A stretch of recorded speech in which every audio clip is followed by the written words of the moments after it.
दोस्तों, आप में से बहुत सारे बच्चे यूपीएससी के असिस्टेंट लेबर कमिश्नर एग्जाम की प्रिपरेशन में इंटरेस्टेड तो हैं, लेकिन इस एग्जाम की कम इंफॉर्मेशन होने की वजह से वो क्लैरिटी से डिसाइड नहीं कर पा रहे हैं कि हमें इस एग्जाम की प्रिपरेशन करनी भी चाहिए या नहीं करनी चाहिए। यहाँ पर इस वीडियो में मैं आप लोगों को कंप्लीट रिक्रूटमेंट साइकिल बताने वाला हूं असिस्टेंट लेबर कमिश्नर एग्जाम की, ताकि आपको पता लग जाए कि भाई किस फेजेस में एग्जाम होता है और कितना टाइम हर एक फेज के बीच में आपको मिलेगा इस एग्जाम की प्रिपरेशन करने के लिए, ताकि आपको क्लैरिटी मिले कि भाई इस एग्जाम को अप्रोच करें भी या नहीं करें। लेकिन आगे बढ़ने से पहले मैं आप लोगों से रिक्वेस्ट करूंगा कि भाई अगर आप लोग एएलसी एग्जाम की प्रिपरेशन करने के बारे में सोच रहे हैं तो इस एग्जाम की प्रिपरेशन का एक बहुत ही इंपॉर्टेंट रिसोर्स पीवाईक्यू आप डाउनलोड कर सकते हैं विद आंसर की। हम आप लोगों को 2015, 2017, 2023 के पीवाईक्यूज विद सॉल्यूशन प्रोवाइड कर रहे हैं, जिनको आप इस वीडियो के डिस्क्रिप्शन में जाके एक लिंक के थ्रू डाउनलोड कर सकते हैं। तो सब बात करते हैं असिस्टेंट लेबर कमिश्नर एग्जाम के कंप्लीट रिक्रूटमेंट साइकिल की। तो सबसे पहले हम बात करेंगे कि भाई इस वीडियो का एजेंडा क्या है। सबसे पहले हम ये जानेंगे कि भाई क्यों हमें जानना जरूरी है कि रिक्रूटमेंट साइकिल क्या है एएलसी एग्जाम की। ऐसी क्या जो है इससे हमें फायदा मिलने वाला है कि भाई हमें जानने की हाँ रिक्रूटमेंट साइकिल क्या होती है।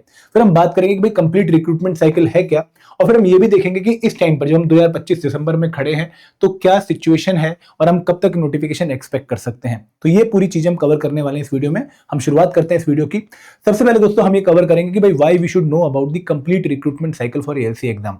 देखो, जब भी हम किसी एग्जाम की तैयारी करते हैं तो हम में से हर एक बच्चे का एक नेचुरल सा क्वेश्चन होता है कि सर कितने टाइम में पूरा एग्जाम का प्रोसेस कंप्लीट हो जाता है, ताकि हम एक आइडिया लगा सके कि भाई इस एग्जाम की तरफ कूदे भी या नहीं कूदे। क्योंकि अगर मान लो उस एग्जाम की प्रोसेस में बहुत ज्यादा टाइम लगने वाला है तो कहीं ना कहीं हमें कोई और प्लान ये लेकर चलना पड़ेगा, और ये भी सोचना पड़ेगा कि यार इस एग्जाम को शायद जॉब के साथ मैनेज करें या फिर किसी और चीज के साथ मैनेज करें, क्योंकि इतना लंबा पीरियड सिर्फ इस एग्जाम के भरोसे हम नहीं बैठ सकते हैं। तो दोस्तों यहाँ पे to get an idea about the whole exam process, ताकि हम एक रियलिस्टिक एक्सपेक्टेशन के साथ इस एग्जाम को स्टार्ट करें, इस एग्जाम को डील करें। हमारे माइंड में कोई नेगेटिव अजम्पशन ना हो कि भाई ये प्रोसेस 6 महीने में कंप्लीट हो जाएगा, ये प्रोसेस 4 महीने में कंप्लीट हो जाएगा, ऐसा एक अनुमान हमारे माइंड में ना हो। हमें क्लियरिटी क्लियर जो है एक्सपेक्टेशन हो कि भाई हाँ ये एग्जाम के रिक्रूटमेंट टेस्ट में इतना टाइम लगता है, देन उसके बाद इंटरव्यू में इतना गैप आएगा, और फिर इंटरव्यू के बाद फाइनल रिजल्ट इतने टाइम तक आएगा, ताकि हमें पता हो कि भाई इसके साथ हमें और क्या कर लेना चाहिए। और दोस्तों अपनी प्रिपरेशन को बेटर प्लान करने के लिए कि भाई कैसे मैं अपनी प्रिपरेशन को प्लान करूं, कितना गोल, कितना टाइम मैं हर एक टास्क के लिए सेट करूं, ये डिसाइड करने के लिए भी आपको जो रिक्रूटमेंट साइकिल है उसके बारे में पता होना चाहिए। एंड दोस्तों यहाँ पे ना इस पर्टिकुलर एग्जाम में या फिर एपीएफसी एग्जाम में या फिर ईओ एग्जाम में या फिर ईएसआईसी के डिप्टी डायरेक्टर एग्जाम में आप लोगों को दो फेजेस के बीच में कई बार बहुत ज्यादा गैप देखने को मिलेगा। तो वहां पर उस पर्टिकुलर गैप के दौरान कैसे खुद को मैनेज करना है, इसके लिए पहले से अगर आप रेडी हैं तो आप अच्छे से उस पर्टिकुलर गैप को डील कर पाएंगे। तो यहाँ पे मेंटली रेडी होने के लिए for the long phases of wait between different stages आप लोगों को पता होना चाहिए भाई रिक्रूटमेंट साइकिल एक्चुअल में क्या होती है और कितना टाइम आपको दो फेजेस के बीच में देखने को मिल सकता है। तो बेसिकली हमें क्यों जानना चाहिए रिक्रूटमेंट साइकिल, ताकि हम क्लैरिटी के साथ उस एग्जाम को प्रिपेयर कर सकें और हमें पता हो कि भाई किस टाइम पर क्या हो सकता है। ठीक है, अब आगे बढ़ते हैं। अब हम जानते हैं 2023 की रिक्रूटमेंट साइकिल। और दोस्तों यहाँ पर हम 2023 की ही रिक्रूटमेंट साइकिल की बात क्यों कर रहे हैं, क्योंकि अब से पहले जो लास्ट एग्जाम लेटेस्ट हुआ था वो 2023 का होता था, और उसी से हमें आइडिया लगेगा कि भाई रिक्रूटमेंट साइकिल क्या चलती है। देखो, जब हम बात करते हैं रिक्रूटमेंट साइकिल की तो हम पूरा इनिशियल प्रोसेस से स्टार्ट करेंगे। तो लगभग अक्टूबर 2021 से लेकर जुलाई 2022 के बीच में इंफॉर्मेशन आ रही थी कि एएलसी की वैकेंसीज आ सकती हैं। ठीक है, आरटीआई भी डाला गया, उस आरटीआई में भी रिप्लाई ये आया कि हाँ भाई एएलसी की जो वैकेंसीज हैं दे आर अंडर कंसिडरेशन, और रिक्वेशन हम प्रिपेयर कर रहे हैं। हम सभी डिपार्टमेंट से जो है वैकेंसीज का नंबर मंगा रहे हैं और फिर हम रिक्वेशन यूपीएससी को सेंड कर देंगे। तो ये जो पूरा प्रोसेस है लगभग अक्टूबर 2021 में एक धुआं सा उठना शुरू हो गया था, एक हवा आनी शुरू हो गई थी।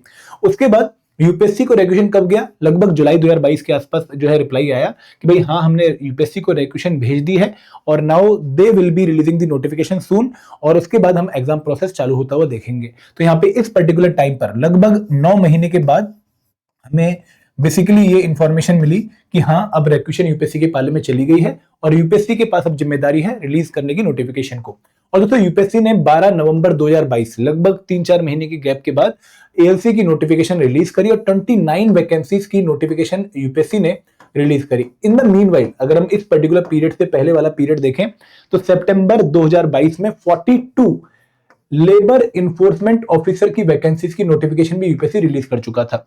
अब मैं आपको इस वैकेंसी के बारे में क्यों बता रहा हूं, क्योंकि लेबर इन्फोर्समेंट ऑफिसर की जो वैकेंसी थी उसका जो एग्जाम कंडक्ट हुआ वो एएलसी के एग्जाम के साथ कंडक्ट हुआ। मतलब there was a combined recruitment test for ALC exam and LU exam. जैसे एपीएफसी के साथ कंबाइंड रिक्रूटमेंट टेस्ट किसका हुआ है, ईयू एग्जाम का, ऐसे ही एएलसी एग्जाम के साथ कंबाइंड रिक्रूटमेंट टेस्ट कंडक्ट हुआ था एलयू एग्जाम का। ठीक है, तो इसलिए मैं आपको इंफॉर्मेशन दे रहा था।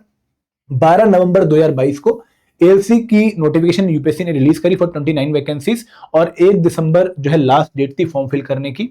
उसके बाद दोस्तों क्या हुआ कि प्रोसेस काफी लंबा हो गया और इस पर्टिकुलर टाइम तक बच्चे जो हैं वो पुराने सिलेबस के हिसाब से, ओल्ड सिलेबस के हिसाब से प्रिपरेशन कर रहे थे। ठीक है, 2017 में जब ये एग्जाम हुआ था उस टाइम पर सिलेबस डिफरेंट था और बच्चे उसके हिसाब से प्रिपरेशन कर रहे थे, क्योंकि जनरली यही टेंडेंसी होती है कि भाई जब लास्ट टाइम एग्जाम कंडक्ट हुआ उसमें जो सिलेबस पूछा गया था उसी के हिसाब से तैयारी करो।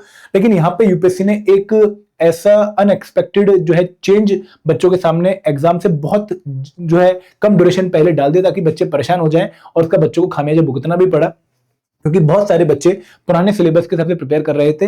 7 जुलाई 2023 मतलब नोटिफिकेशन आने के लगभग 7 महीने बाद यूपीएससी ने एक नोटिस जारी किया जहां पर उन्होंने एग्जाम डेट 20 अगस्त 2023 अनाउंस कर दी और इसके साथ यूपीएससी ने बोला कि भाई अब हम सिलेबस में चेंज करके लेकर आ रहे हैं। उन्होंने कुछ कंपोनेंट माइनस कर दिए और लेबर कोड्स ऐड कर दिए। तो यहां पर 7 जुलाई 2023 को बच्चों को एग्जाम का एक्चुअल सिलेबस पता लगा कि भाई हाँ अब इस सिलेबस के हिसाब से पेपर कंडक्ट होगा और उनको एग्जाम डेट पता लगी कि भाई 20 अगस्त 2023 को यूपीएससी एएलसी एग्जाम 2023 का रिक्रूटमेंट टेस्ट कंडक्ट कर रहा है। तो दोस्तों यहाँ पे आप लोगों ने ये मान के चलना है कि भाई इस बार का सिलेबस जो है वो 2023 के हिसाब से होगा, बट आप नोटिस में जाकर एक्चुअली चेक करेंगे कि भाई एक्चुअल सिलेबस क्या होगा। तो यहाँ पे थोड़ा सा जो अनएक्सपेक्टेडनेस है उसके लिए आपको रेडी रहना चाहिए और आप जो सिलेबस कोर सिलेबस है एएलसी एग्जाम का उसको इतना अच्छे से प्रिपेयर कर लीजिए ताकि अगर कुछ अनएक्सपेक्टेड चेंज आता भी है तो उसको आप after the release of that change उसको भी जो है हैंडल कर पाए। ऐसा ना हो कि आप उस टाइम पर पुराना सिलेबस भी प्रिपेयर कर रहे हो और नए चेंज को कवर करने के लिए भी आप परेशान हो रहे हो। ठीक है, उसके दोस्तों यहाँ पे 20 अगस्त 2023 को रिक्रूटमेंट टेस्ट कंडक्ट हो गया। ठीक है, प्रोसेस काफी लंबा चला क्योंकि नोटिफिकेशन 12 नवंबर 2022 को आई थी और लगभग 10 महीने बाद आपका जो है रिक्रूटमेंट टेस्ट कंडक्ट हुआ। उसके बाद दोस्तों 19 सितंबर 2023 को एएलसी के रिक्रूटमेंट टेस्ट का रिजल्ट अनाउंस हुआ। ठीक है, लगभग 100 कुछ बच्चों को अनाउंस जो है इंटरव्यू के लिए बुलाया गया। उसके बाद फरवरी 2024 में यहाँ पर इंटरव्यू डेट्स अनाउंस करी गई फॉर दी एएलसी पोस्ट। अब आप में से काफी लोग सरप्राइज हो रहे होंगे कि सर यहाँ पर डिटेल्ड एप्लीकेशन फॉर्म नहीं फिल किया गया। ठीक है, तो जो हमारे स्टूडेंट सिलेक्ट हुए उन्होंने यही बताया कि भाई उस टाइम पर डेफ for the ALC post fill नहीं करवाया गया था, ऐसी कोई फॉर्मेलिटी उस टाइम पर नहीं हुई है। सीधा रिक्रूटमेंट टेस्ट रिजल्ट के बाद इंटरव्यू डेट अनाउंस हुई और इंटरव्यू डेट अनाउंस होने के बाद 5 मार्च से लेकर 8 मार्च तक इंटरव्यू कंडक्ट हुए दिल्ली में और 21 मार्च 2024 को मतलब बहुत जल्दी लगभग 13 दिन बाद ही आप लोगों के एएलसी एग्जाम 2023 के इंटरव्यू का रिजल्ट आ गया, फाइनल रिजल्ट आ गया और जो बच्चे हैं 29 उनको सिलेक्ट किया गया और उसके बाद उनकी मेडिकल वेरिफिकेशन हुई। अप्रैल मई 2024 में सबको अपने मेडिकल सर्टिफिकेट जो है अपने एक जो डिस्ट्रिक्ट के या फिर अपनी सिटी के जो गवर्नमेंट हॉस्पिटल से बनवा के वहां पे लेके जाने थे वो सबमिट करवाए और फाइनल ज्वाइनिंग जो है काफी बच्चों की अगस्त 2024 तक आ गई थी। तो दोस्तों पूरा प्रोसेस जो इस एग्जाम का है वो लगभग 2 साल चला। मतलब नोटिफिकेशन कब आई? नवंबर 2022 में और रिक्रूटमेंट टेस्ट कब हुआ? अगस्त 2023 में और ज्वाइनिंग कब हुई? अगस्त 2024 में। तो यहाँ पर आप लोगों को यही एक इंडिकेशन मिल रहा है कि भाई एग्जाम प्रोसेस काफी लंबा चलता है।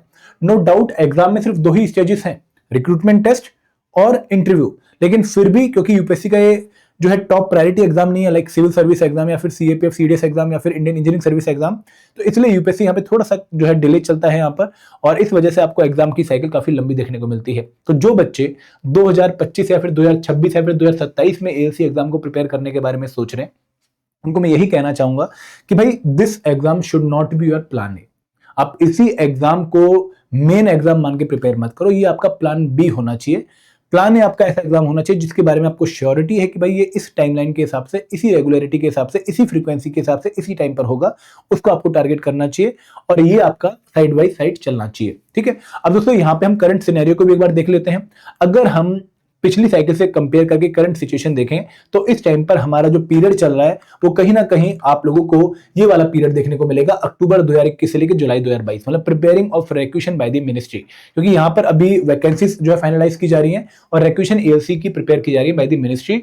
तो इसके बाद लगभग आप लोगों को 1 साल का टाइम देखने को मिल सकता है for the release of notification और उसके बाद आपको प्रोसेस और लंबा देखने को मिलेगा। तो यहाँ पे मतलब मैं कहूंगा कि ये कछुए की चाल एग्जामिनेशन चलता है। ठीक है, बहुत स्लो चलता है, बहुत फास्ट ये एग्जाम प्रोसेस नहीं होते हैं। तो कहीं ना कहीं आप लोगों को इन एग्जाम्स के भरोसे नहीं रहना चाहिए। ये एग्जाम आपकी प्रायोरिटी में 2nd नंबर पे या 3rd नंबर पे होने चाहिए। हाँ, क्योंकि इनका सिलेबस बहुत कम है, ये जब भी आएंगे आप इनके लिए रेडी हो जाओगे। क्योंकि अगर आप एएलसी एग्जाम का सिलेबस भी देखोगे तो आप लोगों को वहां पर IR and labour law, labour codes, then social security acts, quant और करंट अफेयर, यही 5-6 कंपोनेंट आपने प्रिपेयर करने हैं। तो बहुत ज़्यादा हैवी सिलेबस नहीं है, ठीक है। हैवी यहाँ पे जो है आपको प्रॉब्लम नहीं आने वाली है, आप इसको मैनेज कर सकते हो। अगर आप लोगों ने एपीएफसी या फिर ईओ एग्जाम की तैयारी कर रखी है तो आपके लिए सिचुएशन थोड़ी सी नॉर्मल रहेगी। आप टच में रहो इन चीज़ों से, लेबर लॉस पढ़ते रहो, लेबर कोड्स पढ़ते रहो, आईआर पढ़ते रहो, ठीक है, सोशल सिक्योरिटी एक्ट कवर करते रहो। अगर कोई अनएक्सपेक्टेड चेंज आएगा भी, क्योंकि ये तो कोर सिलेबस है, इसको तो चेंज नहीं करेंगे, अगर कुछ अनएक्सपेक्टेड चेंज आएगा भी तो भी आप उसको नोटिफिकेशन के बाद हैंडल कर लोगे, ठीक है।